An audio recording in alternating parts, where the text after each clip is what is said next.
Hello everyone, Autistic Pony here, and welcome to this week's installment of Under Appreciation, where I take a look at the fan fictions that I believe don't get the recognition they deserve. This week, we are going to take a look at Rainbow Dash's fallhood in Raising Rainbow by Pizza Mia. Pizza. Hadn't had that in a good long while. Oh, yummy, yummy, cheesy, sausagey. Oh, no. I must not let my inner hunger get the better of me. No, the review must continue despite of this. Anyways, in this story, we get to meet Rainbow Dash's parents by the name of Rainbow and Firefly. Pretty clever because the first half of Rainbow Dash's name is Rain, and her mother is the supposed Firefly Lauren Fowles originally wanted Rainbow Dash to be. I see what you did there, Peasy. The story begins when a young Rainbow accidentally gets his mare friend, Firefly, pregnant, suddenly thrusting the young couple into parenthood. However, one day when... Wait a minute, am I reading this right? Hang on there, let me see here. Oh my, I am. One day it becomes too much for Firefly, and she simply packs up and leaves. Yikes, didn't see that one coming. I say, in most of these plots, if one of the parents either gets X'd off, or if it does happen this way, it's usually the father that walks off. You never really do see a story where a mother walks off often. So I do have to raise my graph for this bold creative choice from this writer. In fact, there are a lot of bold themes in this story the author went through, including, but not limited to, several subplots including pedophile relationships, a psychotic sibling relationship between Rainbow and his brother, and even a subplot involving a parent drugging his kids. But you know what? The author really does take all of this seriously and actually pulls it off rather well.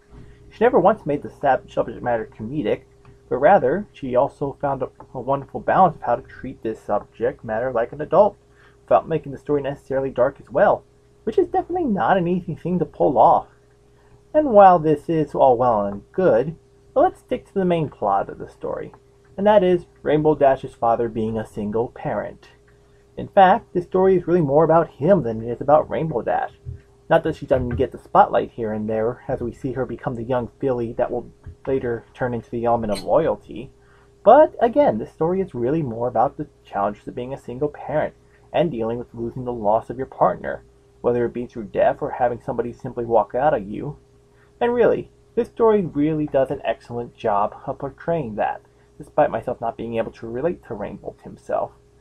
However, the other thing in the story that really surprised me with how good it was another subplot involving another character by the name of Surprise, the Pegasi. Yes, that one. She's also a canon character in this story, and one of my personal favorites. As it turns out, Surprise was a childhood friend of Rainbow and Firefly, and secretly had a crush on Rainbow for her entire life. And when she found out that she was working with Rainbow in the weather factory, her old spark reunites, and she almost finds it in herself to do whatever it takes to find a way to be with Rainbow, as well as form a strong friendship with Rainbow Dash in the process, practically becoming a second mother. First, I was a little thrown off with this relationship.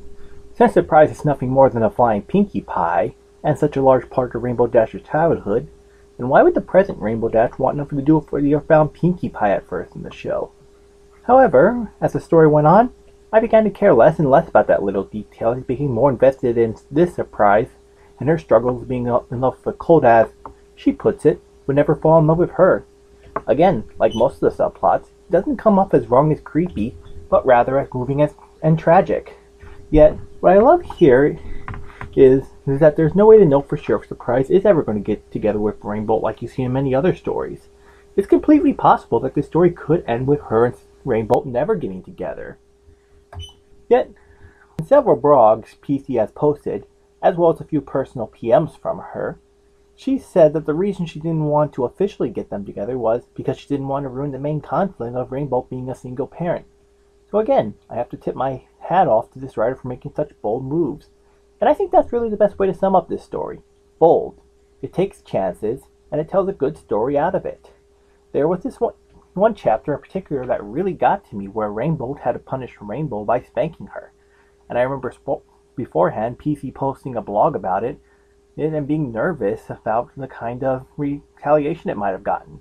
However, she went ahead with it anyway, and it surprisingly turned out to be one of my favorite chapters. Although I think the real icing on the cake from this chapter came at the end with the author's notes, where she quoted these lines: "If nobody dislikes your story, or certain chapters, then you're doing something wrong." It really is a quote that I think something a lot of people who just don't want to write, but do any kind of creative craft should take to heart. It's really powerful, sums up the chapter and her fears perfectly, and I love reading it over and over again. And this is definitely a story that you can be assured to I'll come back to time and again even after it is completed. It can be funny when it wants to be, but it can also be serious, yet not feel like a soap opera or come up with some kind of messed up story for its subplots. Although, if you do have a problem with some of these things I've mentioned the story covers, then you might not like it. However, if you can look past these flaws and give it a few chapters a try, I can promise that you will become invested in it. It's a well-crafted story with wonderful characters, a very well-flowing narrative, and a whole lot of fun to read. Overall, this is a great story for anyone out there who loves slice-of-life main success fall stories. A bit of grammar and literal writing problems here and there, but like most stories I'm going to review, this is one worth getting past all that. Now, if you'll excuse me, I gotta go make some French toast pizza. Yeah. Well, until next time, I'm the Autistic Pony, saying it so you don't have to. Hope never getting together.